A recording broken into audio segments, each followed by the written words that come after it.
1 करोड़ वोटों की हेराफेरी, सुप्रीम कोर्ट पहुंचा मामला। 5 चरणों के चुनाव हो गए हैं, लेकिन चुनाव आयोग ने वोटिंग प्रतिशत का आंकड़ा जारी नहीं किया।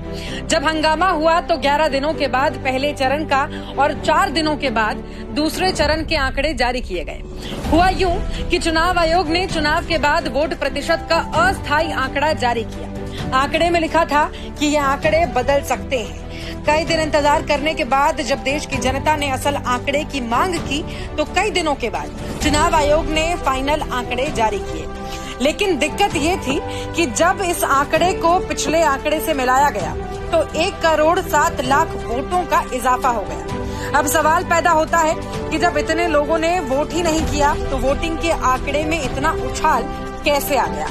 इसकी छानबीन के लिए जब चुनाव आयोग से फॉर्म 17C और फॉर्म 17B के आंकड़े जारी करने की मांग की गई तो चुनाव आयोग ने इस आंकड़े को छुपाने की कोशिश की और पूरे आंकड़े को जारी करने से मना कर दिया। चुनाव आयोग ने कहा कि आंकड़े चुनाव के बाद जारी किए जाएंगे। अब सवाल पैदा होता है कि जब फॉर्म 17C और फॉर्म 17B के आंकड़े जिसे प्रिसीडिंग ऑफिसर तैयार करके चुनाव आयोग को हाथों हाथ सौंप देते हैं, उन्हें चुनाव आयोग क्यों छुपा रहा है? और ये जो 1 करोड़ 7 लाख वोट बढ़ गए हैं वो कैसे बढ़े और उन्हें किसके खाते में डाला गया?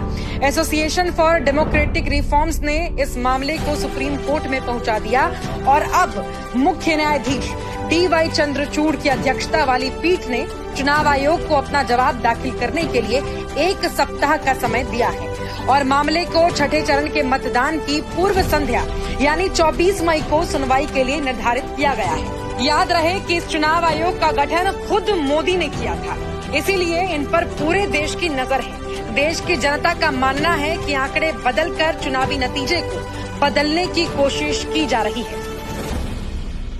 वाह मोदी जी, वाह वाह।